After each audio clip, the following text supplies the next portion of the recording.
Okay, we're going to continue chapter 3, and You Are The Placebo. Again, this is going over how the brain works. The last video, we were reading about how the neurons fire off. This is neuroplasticity. So our goal then needs to be thinking outside the box to make the brain fire in new ways. That's what's having... My cat's chasing her tail. That's what having an open mind means. Because whenever you make your brain work differently, you're literally changing your mind. Research shows that as we use our brains, they grow and change, thanks to neuroplasticity. The brain's ability to adapt and change when we learn new information. Filling your brain with new knowledge and creating more enriched experiences biologically adds the raw materials for you to think, act, and feel in new ways. For example, the longer mathematicians study math, the more neural branches sprout in the area of the brain used for math. And after years of performing in symphonies and orchestras, professional musicians expand the part of their brains associated with language and musical abilities. The official scientific terms for how neuroplasticity works are pruning and sprouting, which mean exactly what they sound like: getting rid of some neural connections, patterns, and circuits, and creating new ones. In a well-functioning brain, this process can happen in a matter of seconds. Researchers at the University of California at Berkeley demonstrated this in a study on laboratory rats. They found that rats living in an enriched environment, sharing a cage with siblings and offspring and having access to many different toys, had larger brains with more neurons and more connections between those neurons than did the rats in less enriched environments. Again, when we learn new things and have new experiences, we're literally changing our brains. To break free from the chains of hardwired programming and the conditioning that keeps you the same takes considerable effort. It also requires knowledge, because when you learn vital information about yourself or your life, you stitch a whole new pattern into the three-dimensional embroidery of your own gray matter. To break free from the chains of hardwired programming and conditioning that keeps you the same takes considerable effort. This is the hardest thing you'll ever do in your life, guys, by far. Healing is the hardest thing. It is working from head to toe. You are rewiring. You are becoming a new person.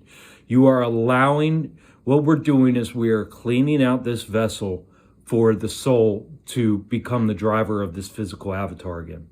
Because the ego has completely ruined this thing. The ego has driven this thing into the ground. So, you don't put new wine into old wineskins. We are preparing this for a complete soul takeover, so to say. Now you have more raw materials to make the brain work in new and different ways. You begin to think about and perceive reality differently because you begin to see your life through the lens of a new mind.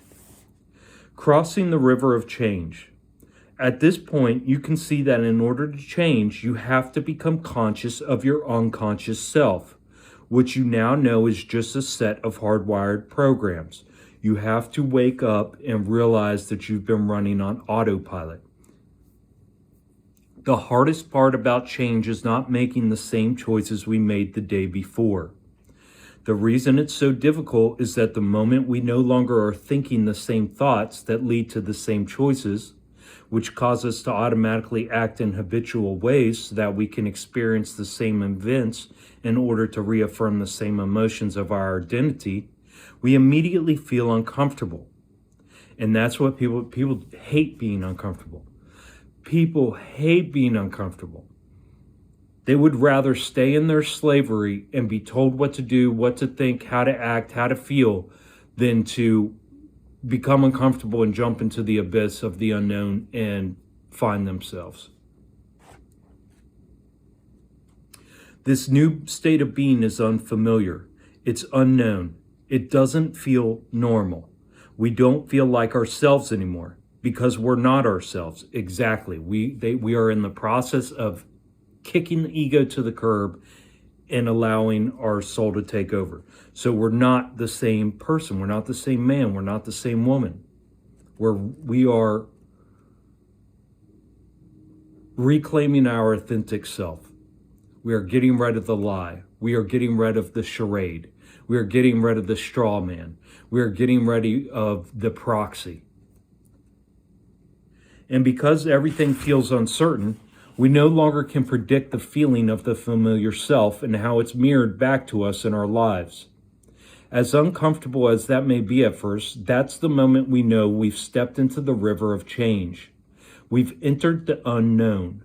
The instant that we no longer are being our old selves, we have to cross a gap between the old self and the new self. In other words, we don't all just waltz into a new personality in a matter of moments. It takes time. Again, going back to people that say they've healed and all they did was started a yoga class, or people who say they've healed and all they did was change their diet, or people say they've healed and all they've done is, started a new hobby. That isn't healing, guys. Healing is a multidimensional approach which starts with accepting and recognizing things for what they are. That we are born into an enslavement, that we are enslaved in this world, that we are all addicted. And the reason for our addictions and the reason we act and behave in the manners and in the ways that we do is because we were programmed through traumatic, abusive means from birth onwards. And we have been propagandized and tested to make sure that we complied throughout our whole lives with the social norms, with the cultural biases. So we have been ripped from our authentic self and forced into these boxes, forced into these characters, forced into the role that we're going to play in society. It's all fake. It's 100% fake. You're like, well, what's wrong with that? We all got to live. We got to live together. Got to do it together. No, you do it together. Go ahead, do it together. See where it gets you. Because you are only a part of society as long as you fit in. As soon as you get sick, break a leg, something happens, you get a brain injury, have a mental breakdown, can't deal with shit anymore, society is going to eat you up and spit you out and forget about you. This is all about you. This is about each one. Society has compromised the individual for the group. That is the most abusive, traumatic programming that you can ever undergo. We must reinstitute the authentic self and the individual over the society. Society is mob rule. Society is dangerous. Usually when we die, guys, we came into this earth alone, we'll leave alone. Society is not going to be there for you when you die. Society isn't there for you when you're by yourself and feeling lonely and feeling depressed and anxious as fuck. Society isn't going to be there when you die and pass. They aren't going to be there after you die. This is a construct. It's fake. It's completely fake, and it's not good for you. Usually when people step into the river of change, that void between the old self and the new self is so uncomfortable that they immediately slip back into being their old selves again. Exactly. People will get stuck in, the first step in this healing process is recognizing and accepting things for what they are. And people will get stuck on that first step. The next step is starting to detach. Well, the next step is reclaiming your authority and then starting to detach. But most people will just get stuck on that very first step, and all they will do for the rest of their lives is bitch, moan, complain, and wallow in their fucking sorrow and self-pity. And they will not take any steps. They won't become personally responsible for their shit. They'll blame it on the government. They'll blame it on their parents. They'll blame it on their friends. They'll blame it on the social. They'll blame it on everything except for themselves and take personal responsibility. They unconsciously think, this doesn't feel right, I'm uncomfortable, or I don't feel so good. The moment they accept that thought or autosuggestion and become suggestible to their own thoughts, they will unconsciously make the same old choices again that will lead to the progression of the same habitual behaviors to create the same experiences that automatically endorse the same emotions and feelings. And then they say to themselves, this feels right, but what they really mean is that it feels familiar. Once we understand that crossing the river of change and feeling that discomfort is actually the biological, neurological, and chemical, and even genetic death of the old self, we have power over change and we can set our sights on the other side of the river. If we embrace the fact that change is the denaturing of the hardwired circuitry from years of unconsciously thinking the same way, we can cope. If we understand that the discomfort we feel is the dismantling of old attitudes, beliefs, and perceptions that have been repeatedly etched into our cerebral architecture, we can endure. If we can reason that the cravings we battle in the midst of change are real withdrawals from the chemical emotional addictions of the body, we can ride it out. If we can comprehend that real biological variations are occurring from subconscious habits and behaviors in which our bodies are changing on a cellular level, we can forge on. And if we can remember that we are modifying our very genes from this life and from untold previous generations, we can stay focused and inspired to an end. And that's what it's about. It's about realizing you have to understand why you're doing this. The deeper and more I pressed on in this healing and didn't give up every day, moment by moment, just focusing on myself, the more I found my why, the more I found my how, the more I found out what exactly this healing was and what I was doing. I knew it was important, but I had no clue. Even today, every day I get up just about, I find that more value in this healing. I find more meaning in this healing. I find more reason in this healing. And every day I deal and struggle with the doubts and the uncertainties. And they come all the time. They come from my old programming, from not being comfortable, from standing out in the crowd, from from cutting everybody off, from not participating anymore. They come from the RF and ELF signals that are constantly bombarding my system all day, every day.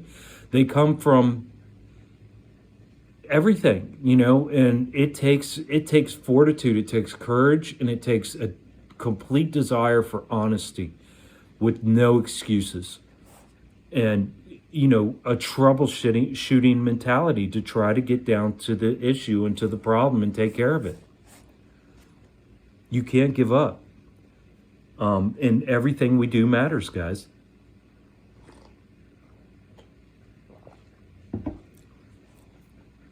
Some people call this experience the dark night of the soul. It's the phoenix igniting itself and burning to ashes. The old self has to die for a new one to be reborn. Of course that feels uncomfortable.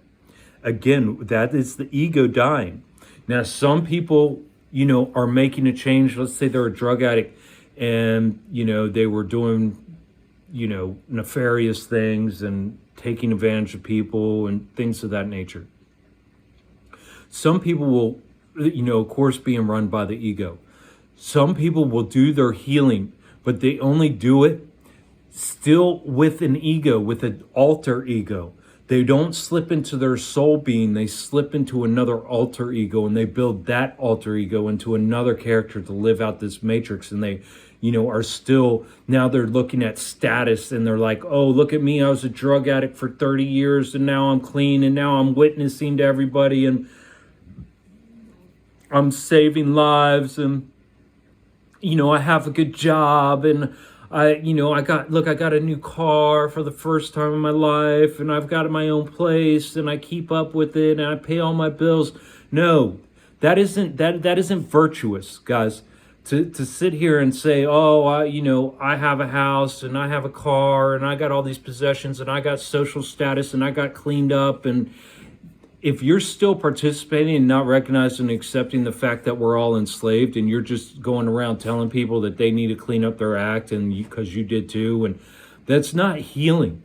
That is what the Matrix loves to do when people try to get on this healing path, is veer them off and make them into yoga teachers, make them into counselors, make them into life coaches, that kind of thing.